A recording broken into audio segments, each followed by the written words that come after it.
Welcome to this explainer. We're jumping right into something incredibly intense today, a profoundly devout divine supplication that reads basically like a modern morning prayer. We're going to deconstruct this piece by exploring its dramatic spoken word cadence. Because you see, this isn't just text on a screen. It's practically a performance of the soul mapped out on a page. We're going to track the narrative arc of a speaker who's wrestling with the ultimate existential questions, and it's all right there hidden in the typography. But before we even read a single syllable of this piece, we absolutely have to confront the artwork that accompanies it. Just look at this stark, gaunt, almost Christ-like figure. This image instantly establishes the raw, existential baseline of our speaker's morning prayer. Notice the emaciated ribcage, the twisted limbs, those heavy, almost suffocating textures in the background. It tells us right out of the gate that what we're about to read, it's not light reading. It's a prayer of absolute desperation, completely wrung out of physical and spiritual exhaustion.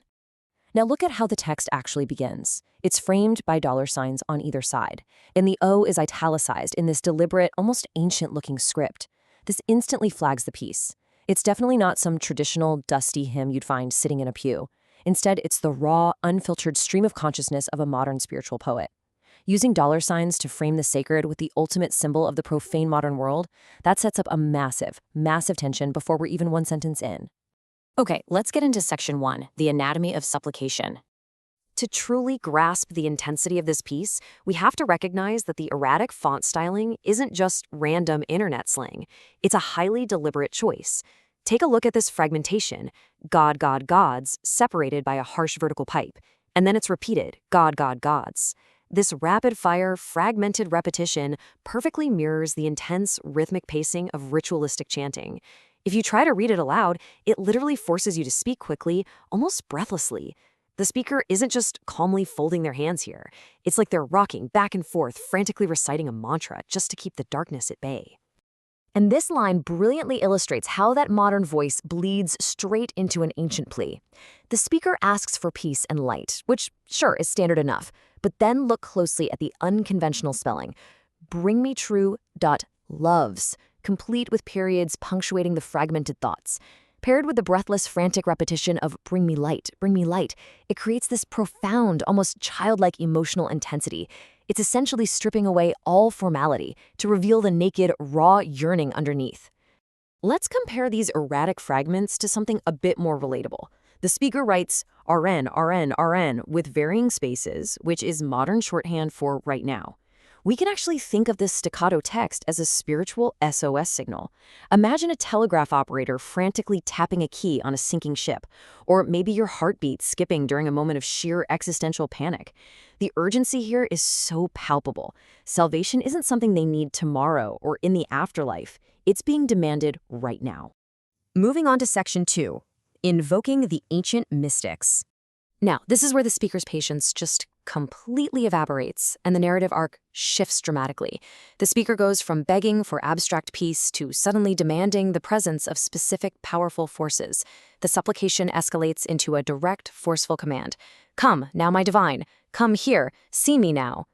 They're invoking ancient mystical traditions to forcefully pull the divine right into their own reality. It's an incredibly bold move to make in a prayer. The speaker is no longer just bowing down. They're literally reaching up and trying to grab the heavens by the collar. So the absolutely crucial point here is who they are calling upon. By explicitly naming the goddess of Venus and Abracax, the poet anchors their modern, chaotic grief to ancient, esoteric mysticism. You have Venus, often representing love, desire, and victory. And then you have Abracax, a complex Gnostic deity representing the Great Archon, a unification of both light and dark, good and evil. The speaker isn't calling on a singular, comforting father figure. No, they are calling on the raw, terrifying, untamed forces of the cosmos. Which leads us directly to this absolutely shocking, commanding line. Abraxias, die with thou now. I mean, wow.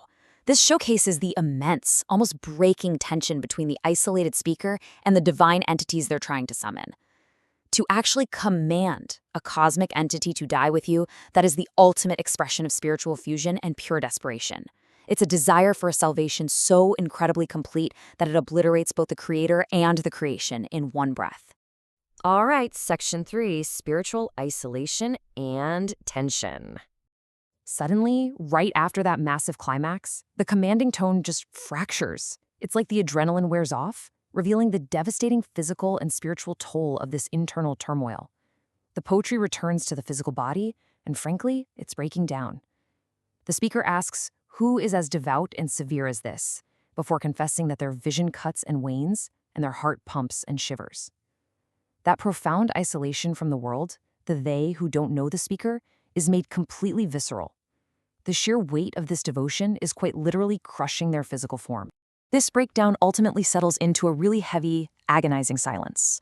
That confident, ritualistic chanting we saw earlier collapses entirely, leaving us with these isolated, stark questions of self-worth hanging in the air.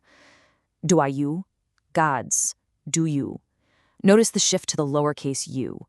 The grandiosity is completely gone now. It's just a small, exhausted human speaking into the void, desperately wondering if anyone is even listening. And then, we hit the most heartbreaking query of the entire piece. Do you even want me? This right here represents the absolute climax of the speaker's spiritual tension and their deep, deep fear of divine rejection.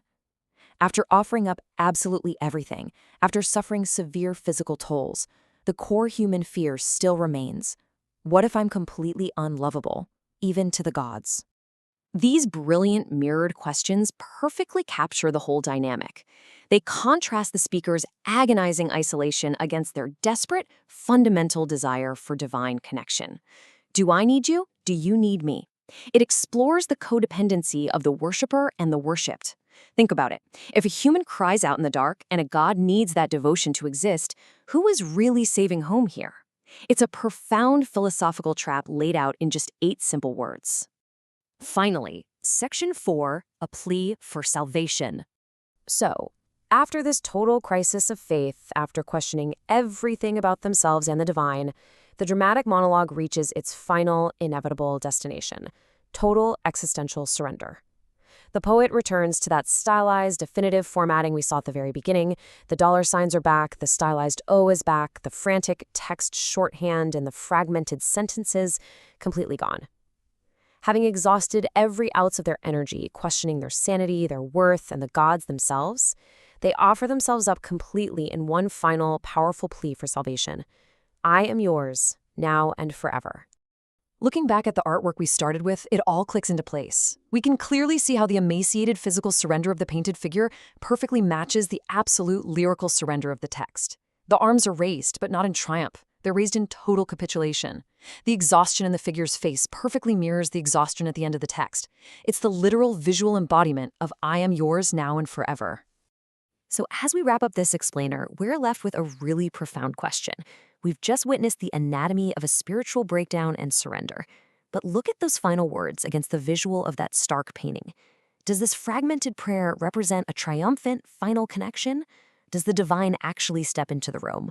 Or is the return to that stylized text merely the echoing silence of ultimate devastating isolation? That is the brilliant, lingering tension of this piece, and honestly, it's a question I'll leave you to answer for yourself.